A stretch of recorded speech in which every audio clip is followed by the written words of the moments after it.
Welcome to the Random Ass Podcast. I'm your random asshole, Christopher Steele. I'm the other random asshole, Dustin Rhoads. Really don't have anything planned this week. Picks and convo? Or, I actually got a little bit I wanted to talk about with Deadpool 2 just hitting the news again. The rumor mill has exploded with Deadpool 2 news because they are doing 2 weeks of reshoots with 4 unknown actors. Like they're known to the people, but they're not known to us. They're like the people on set know who they are. They're well named actors, but they're not releasing the names of who they are. A lot of people are thinking Gambit or the Avengers. I would think the Avengers. That's what I'm thinking too. A lot of people are going, well, Hugh Jackman just had a flight land in the area. Might be. And I'm like, dude, if it's Hugh Jackman and frickin'... Because Hugh Jackman did say he would be interested in... doing a Deadpool Wolverine movie, and they said that this will be the last standalone Deadpool movie. For a while. X-Force? Yeah, they're going to be doing X-Force, and they said he's going to be teaming up with a couple of other people for other things. They're going to have a Deadpool Cable spin-off movie to themselves. Cable. Probably just Cable, and then... Yeah, and Deadpool will be part of it, yeah. But yeah, rumors are running rampant that they're wedging it into the MCU. Right. A lot of rumors also have it that Xavier might be making a cameo appearance. But which one? Right. Patrick Stewart. Which one? McAvoy or Stewart? This Stewart. timeline is confusing. I don't care. Stewart's way better, yeah. Not just that, the modern era, Xavier. He is Xavier. He was Xavier before he was Xavier. Dude, I remember having a conversation walking through the field from my place to your place, talking about, like, dude, read in Wizard that they might be making an X-Men movie. You know who's going to play freaking Xavier? And this is like 92, 93. And it's like, Patrick Stewart! And it's like, wouldn't that be great? And like 20 years later, it's Patrick Stewart, just freaking Xavier. We're like, they called it. Patrick Stewart had all he had to do is show up and had a role. You want this? Yeah. In the late 80s, early 90s, they could have literally taken the cast of Next Generation and made a really good X-Men movie out of it. Michael Dorn as Bishop. Use what's his Jonathan Frakes. Jonathan Frakes, I think, would make either a decent Gambit or Cyclops. I would say Cyclops. I would say Cyclops, but he would have to have gotten rid of the beard. I was also thinking a good Cyclops would be Data, but he would also make a good like Morph.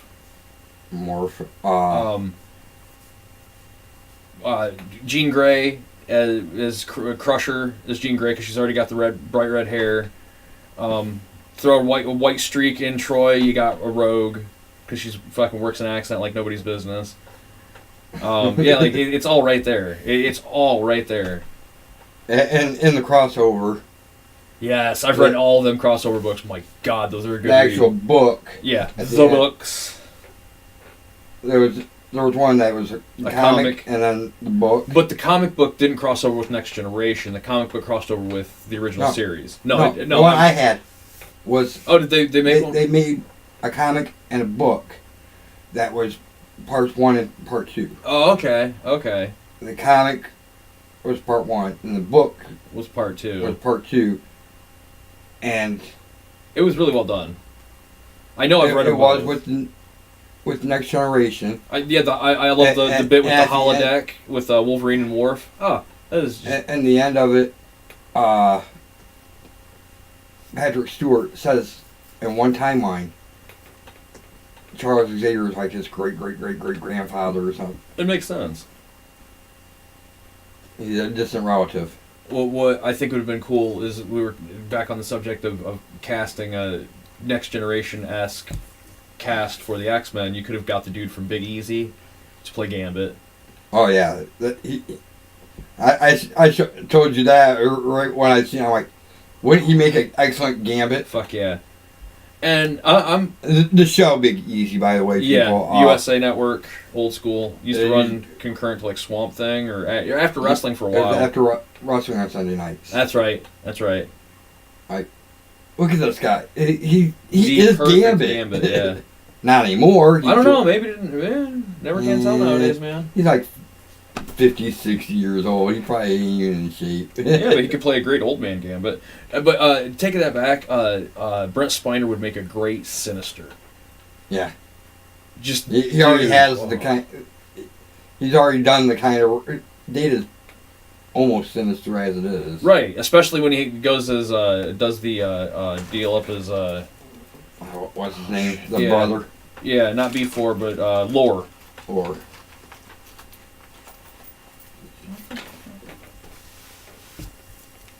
Who was actually made before? What was actually what this? Before it's actually the first of the androids. Dr. Whatever it's androids. Then War and Data was last. Is it weird that I remember his name, Dr. Noonien Singh? Noonien Singh. Tony Crane. Didn't Lore kill Singh? Yeah. Yeah. For making Data, basically. Pretty much. Are you shitting me? Like, there's no Okay, I was gonna say there's no Wikipedia page for that original dude. He's 45 now. He could play a good grizzled Gambit. Go back to him. Do it. Have him as Gambit instead of Tatum. Oh, dude. Actually, if we're gonna go modern X-Men, Taylor Kittich is a better fucking Gambit. One guy, a couple of the guys that were on True Blood would be great Gambits. Right. I'm thinking of the guy that played Eric. He was also in something else recently. I'm not sure. I don't have my phone. Hold on a minute. Because I'd never seen True Blood, so.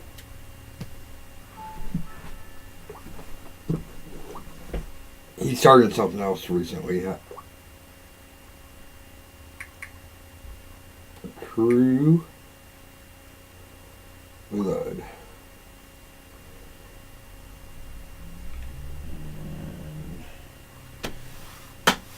I don't know, dude.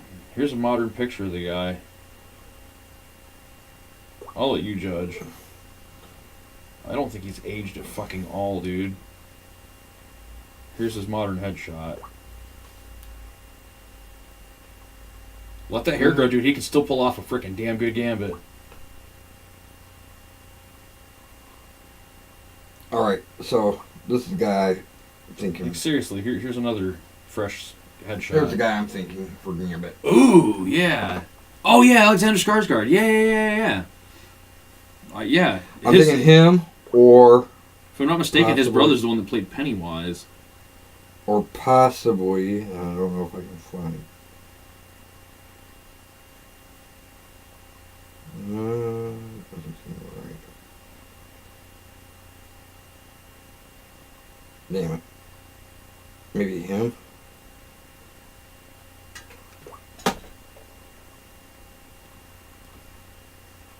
Oh, he would make a great Gambit, too. Joe Manganiello? Mr. Wilson? In Justice League? Ooh. Oh, man. That would be fucking amazing. I would think the first guy. Probably too tall. But that dude would make an amazing Wolverine. Alexander would make a great... I think would make a great Gambit. Right. Wonder how tall Tom Hardy is. Just a little bit older than me. Dude, Tom Hardy might make a good Wolverine. He's 5'9". That's a workable height, dude. In Hollywood? Yeah. Because the only ones that are short enough to play Wolverine are what? David Faustino and Danny DeVito. Actually, Elijah Wood. Elijah Wood would make a great Wolverine if given the opportunity. I truly believe. You know who I think would make a great Gambit? This cat right here. Scott Eastwood. There's the picture I was actually hoping to get. That looks like a game. Just get that black collar around his face, dude. He's got the right eyes for it already. Well, not exactly, you know what I mean, though. Right. You gotta give him the right eyes. Right. I'm not really one to... But look at the body shape. He's got the right, like, waist to shoulder ratio to pull off a Gambit. And he's like fucking 6'2", 6'3", something like that. About Gambit height. Yeah, so he'd be like perfect to go with the 5'9" Wolverine. There'd be a little bit of a gap there, especially if he crouches down to the 5'3". Right. And you know, it makes sense that Wolverine's that short. It does. It's actually kind of tall. For when Wolverine was...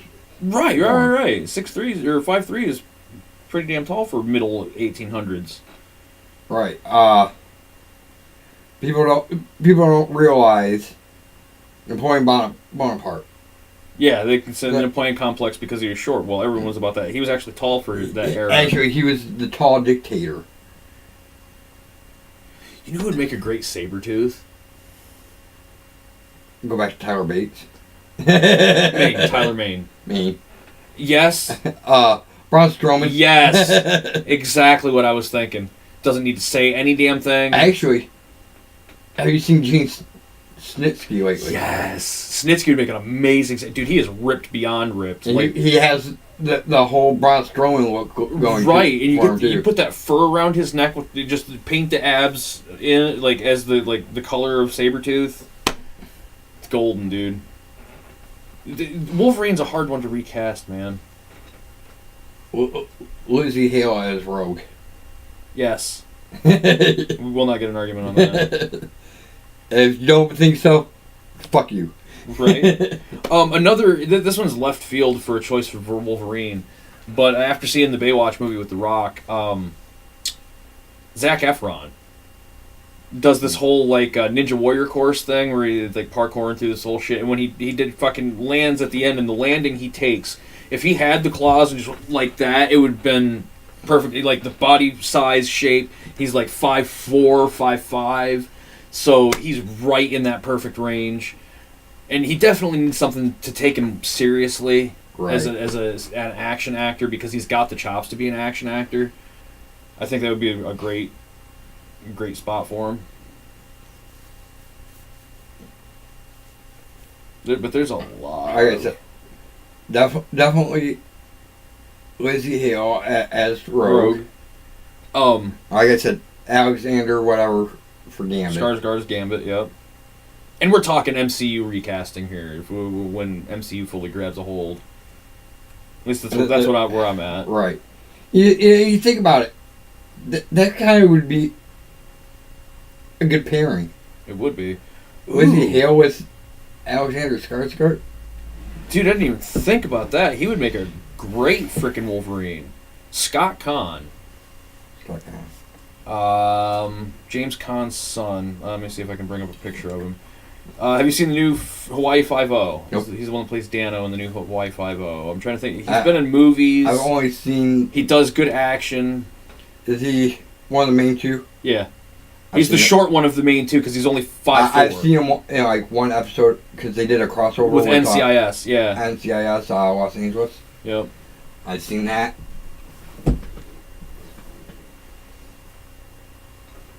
He's like, who's Scott Conn's dad? It's fucking James Caan, you idiot. All right. But he was like in a lot of like teen stoner comedies in the late 90s. Okay. He's the right height. He's got the right facial structure to wear the old school outfit with the yellow and have freaking things coming off. I do get why they don't use the old school outfits. I did when X-Men came out initially, but having seen Avengers and how they can modernize them to make them actually fit right. Well, not just that, it's yellow spandex. If they don't go with the yellow, he'll be golden. If they go with that brown and tan, I will go with brown and tan. But I do understand some of the outfits that are kind of ridiculous. Work in comics, they don't work in real life. Until I don't know, these the newer ones, they've done a really good job of keeping the costumes legit. Like I said, I want to see a Max.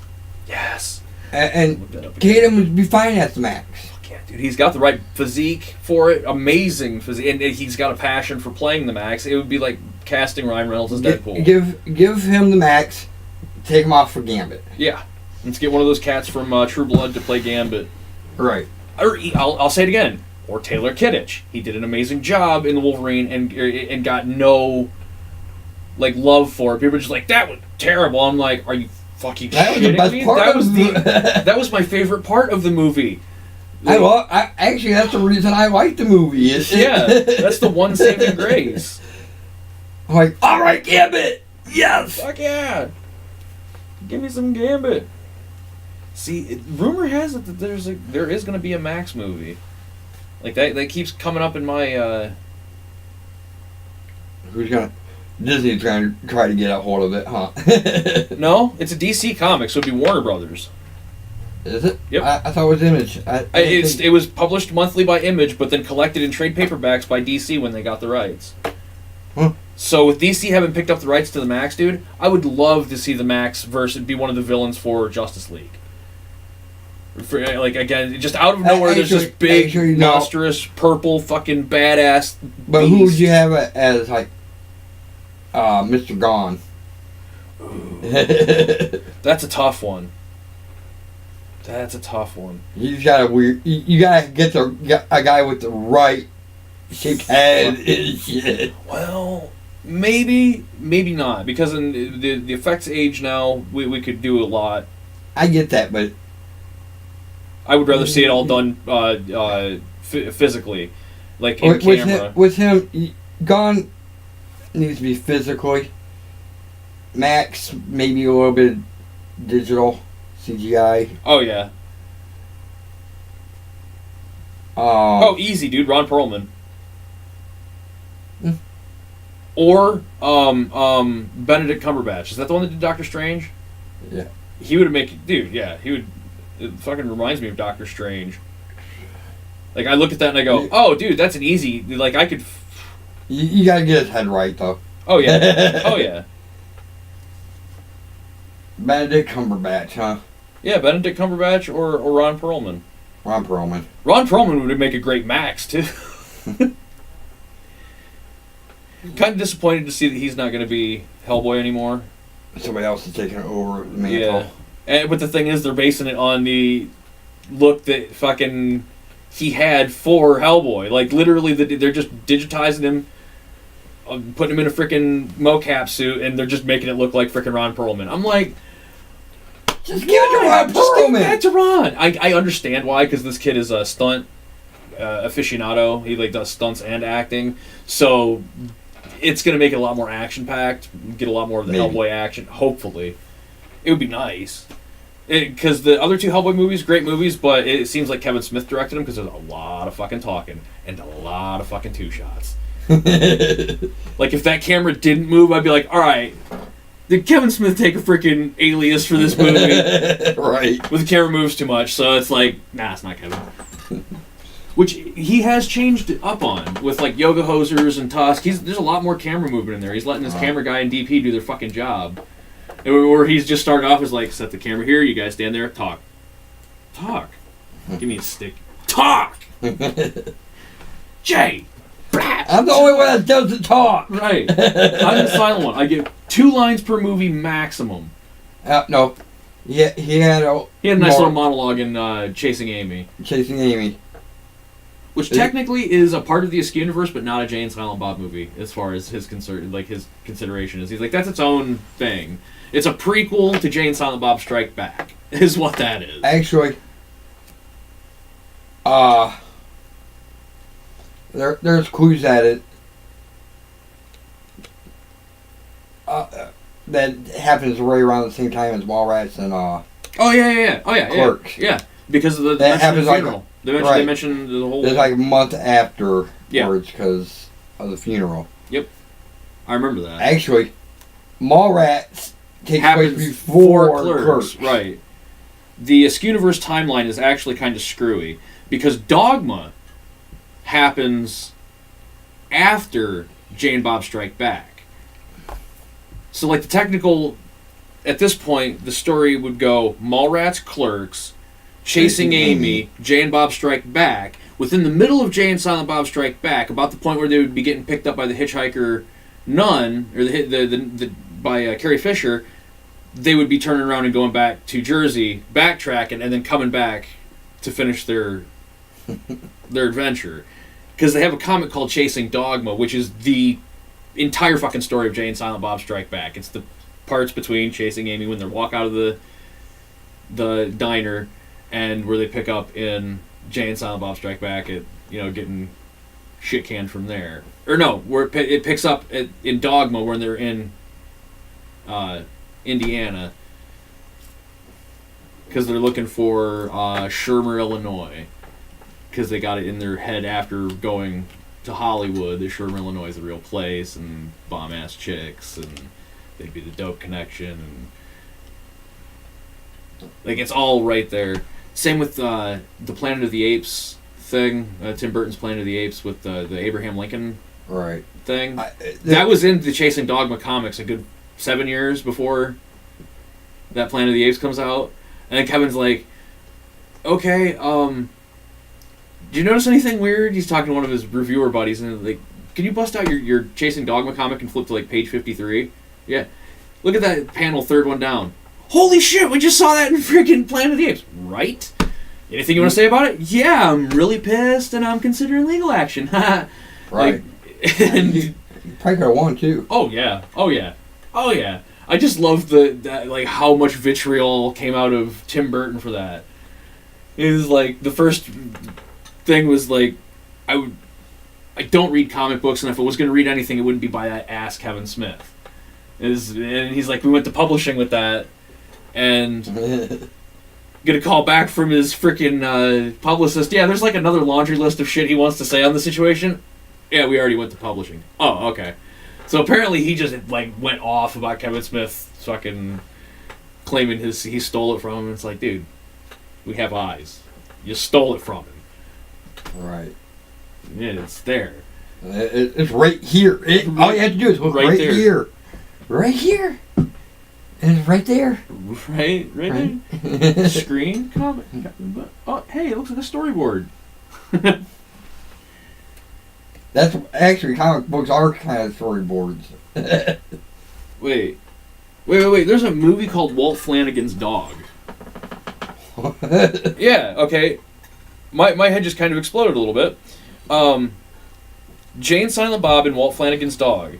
It leads into Mallrats, which takes place before Clerks.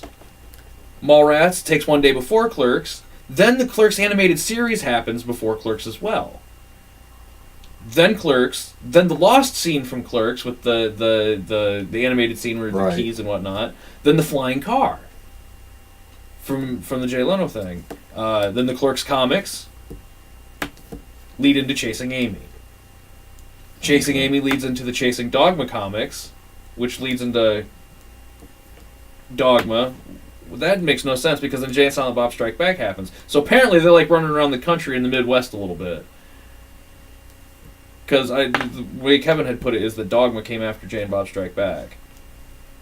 Blunt Man and Crumb. Where's the Beef? What the hell's Where's the Beef? There's apparently a Jay and Bob movie called Where's the Beef? Alright, so I want to go kick it old school this week. Right on.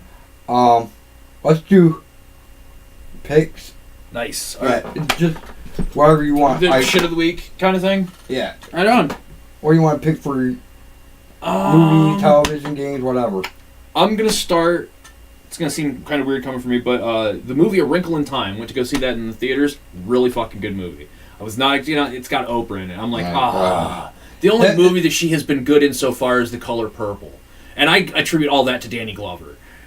And then I see her in this, and I'm like, okay, I see the previews, I'm like, I don't... I'm like, It looks so good. It looks so good. And I'm like, Oprah. And the thing is, she plays it so well. You don't feel like you're watching Oprah, nor do you feel like you're watching Reese Witherspoon or Mindy Kaling. They totally inhabit the characters they're playing. It's got its whole it's a really good story. Cool. I'll give it 5 stars, and not just because I went to see it in the theater, but it's something people should check out. Yeah, I didn't even read the book, and I like it. Let's read. It's different from the book. I'm like, I don't go to the X-Men and bitch because it's different from the comics. If I wanted to see the same thing, I would just read the fucking book. Right. Watch cartoons. Whatever. Right. Exactly. What's yours first one for the week? I'm gonna go old school and watch the X-Men animated series from the 90s. Nice. Great choice. Any specific reason why? Because it's awesome. Yeah. That actually got me into reading the comics. Started watching that. I'm like, ooh, I like this. Yeah. I wouldn't have known. I would have not been into comic books at all if it hadn't been for the X-Men animated series. Right. It was just like, whatever. I was never. I grew. My childhood was in the 80s, and you would have thought I would have been a comic book fan back then. No, I didn't get into it until I seen that cartoon. I started getting comic books. Which that led into Spider-Man, starting to watch Spider-Man because they would have bump them right up against each other, a little crossover every now and again. Which I was the one weirdo in school. I was like, anybody notice the Spider-Man's X-Men look different than the X-Men's X-Men? And they're like, what the hell are you talking about? I'm like, no, the coloring was totally different. It is. It's brighter. The X-Men was intentionally dark and gritty designed. Right, because they are. Yeah. They're supposed to be darker. And the thing I liked about the X-Men cartoons is they didn't pull punches. The stories basically were ripped right out of the comic books because the comic books were very. They have changed it, small changes. Changeling into more small details, but the overarching stories, right, and the moral dilemmas that they put the characters in. They didn't pull punches on things like that, right? Which X-Men comic books, the cartoons, whatever, is all about bigotry. Right. Yes. Oh, yes. And there's two ways to go about fighting it: the peaceful way of Xavier, or the I'm gonna bust heads like Magneto. There's your options. That's why X-Men is such great. Right. Oh well, and when Stan Lee goes, well, yes, it's all about civil rights and bigotry. I mean, look at the two main characters. They're white versions of Martin Luther King and Malcolm X. Great friends, but even greater enemies on their philosophical points. Right. All right, guy. Oh yeah, I got a laundry list of songs I can go pick on. I'll go with shit. I just saw a music video. It's the coolest thing I saw. It's called Bear Claw, I think is the name of it, by it'll be in my history. I'll get the details of it, but it was made using Facebook Live because there is a delay when you go live to when it actually shows up. So they go live and start sampling and slowly building this song until it reaches a maximum crescendo of full instrumentation, but it's all based on sampling itself and sampling itself. It just keeps it is a fucking amazing video. I'm like, whoa, shit. That is really lately I've been getting into Frank Zappa and Captain Beefheart and David Bowie, and it's like you should start getting into Satriani. Yes, Joe Satch. Yes. Oh, dude, I've been into Satriani's. And there's another amazing. One. Steve Vai, Yngwie, Malmsteen. The guy was Satriani's student. Oh, Buckethead. Buckethead's student of a lot of those. No, actual student. Right. That's what I mean. The band's name is The Academic, and it's called Bear Claws. Look for the live looper version. It is friggin' amazing. I'll slide this one in. Just these two music videos, pretty badass. The Bad Wolves video for Zombie. The cover they were doing of the Cranberries, the song she was actually supposed to sing on when she died, the day she died. They released it that same day. All the proceeds are going to her kids, and You remember in the original video, she was all like painted in gold and had the weird headdress and like it was like that. Okay, yeah. They got a girl that looks exactly like her to do it again, like that same kind of thing, but she's like on the other side of this glass, and they keep like trying to make contact. It's a really well put together video. They've altered some of the lyrics, but if you listen to both versions back to back, it tells a nice complete story of how nothing changes and we're all gonna die. Yep. All right, so I should wait till next week, but on this one, but I think I'm gonna go ahead and just from the trailer for it, I want to pick Kirby Star Allies. Yes. The reason I say I should wait till next week is because I'm gonna have it by then. We'll be double teaming the piss out of that game. Then we might start being able to do streams of find a way to stream the game in. But that's gonna be fun. If you haven't checked anything out on it, do so. Watch it. You'll be like, oh my god! If you've loved the old Kirby games, it's like that. But even better. It's like the Sonic Mania of Kirby games. Like, because Sonic Mania looks really friggin' good, too. Mm-hmm. This is what happens when you let fans get a hold of a franchise. Things go right. That's why I like having Kevin Feige at the head of Marvel, because he's like, I grew up reading these, and it's like, you can tell. He doesn't miss details. He implements littler details to make you go, are they? They are. Plus, there's other things with... He might mess up a story here and there, but not that much. Right, and it's generally for the greater good of keeping everyone surprised in the long run.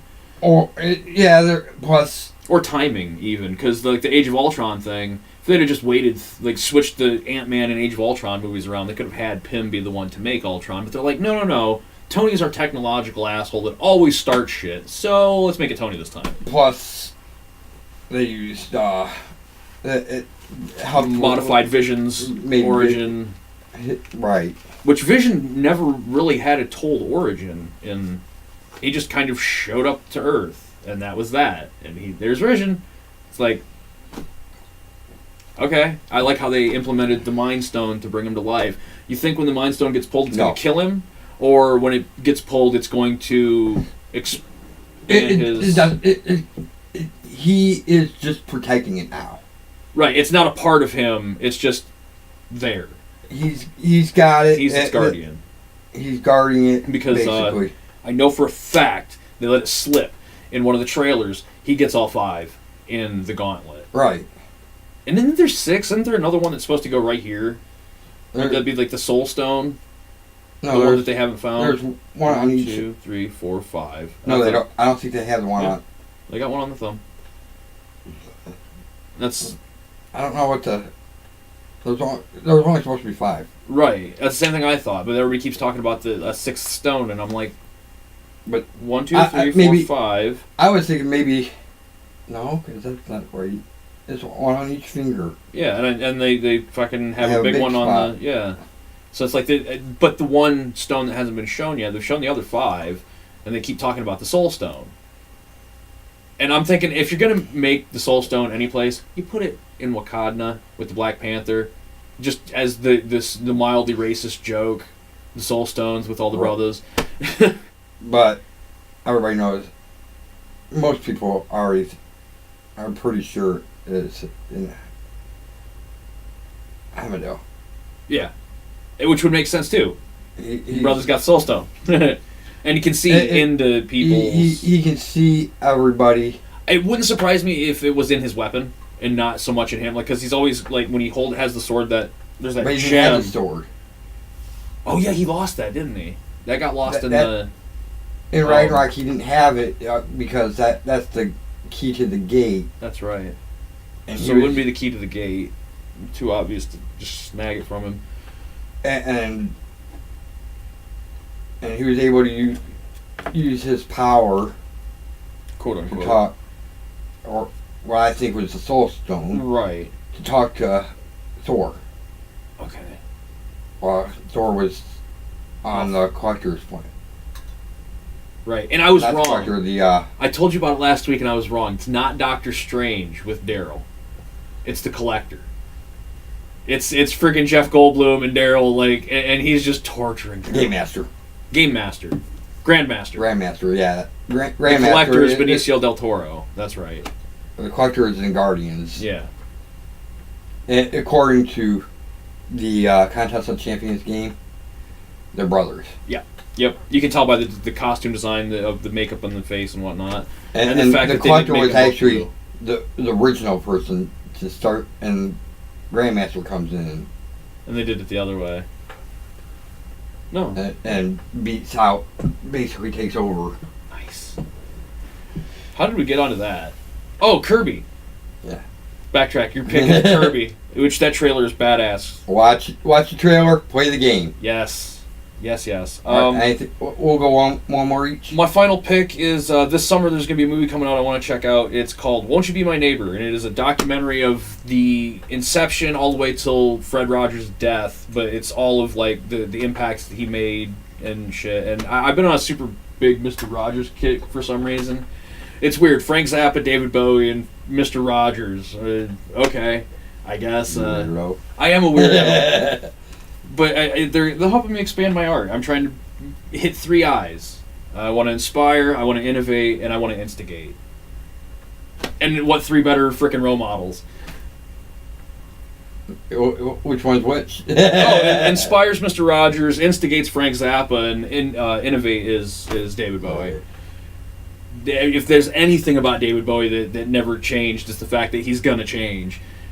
He's always innovating something new for himself, and hell, Zappa too. With the Zappa and Bowie, with the instigation and innovation, are kind of tied together. All right. You wouldn't have shit like Captain Beefheart or Steve Vai or fucking Sonic Youth. Like David Bowie helped dig out Sonic Youth, and it's like, what? I didn't know Bowie had what? Okay, I'm in. All right. So my final pick will be music song. Nice. I'm Afraid of Americans, David Bowie. Yes. Is it Reznor or Nine Inch Nails? It is Trent Reznor. It is a freaking cover of a Frank Zappa tune. I want to go with that. Even the video is great. Right. But the song is awesome. Just 3 elements that you never would thought would combine, and they have the genius of Frank Zappa with the genius of Trent Reznor and the genius of David Bowie. Actually, I think right after that, they went on tour together.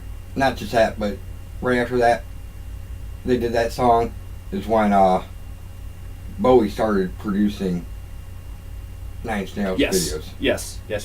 Yep. They went on tour together. I think it was on the Outside tour, and that's where all that kind of kicked off. Honorable mention. Dweezil Zappa song, My Guitar Wants to Kill Your Mama. I had to look it up because Frank was like, I told him not to record it. I didn't think it was a good song. And he said, screw you, Dad, I'm going to do it anyway. And I'm just like, okay, I want to hear what Frank Zappa goes. This song should not be released to the public. It's Frank Zappa, so you know it has to be kind of extreme. And it is like the most satirical. Like, how did he not listen to that and go, here's my boy. All right, so till next time. Like, share, subscribe. Comment. Comment. Tell your friends. Tell your enemies. Tell your frenemies. And till next time. Keep it random. Peace. Peace.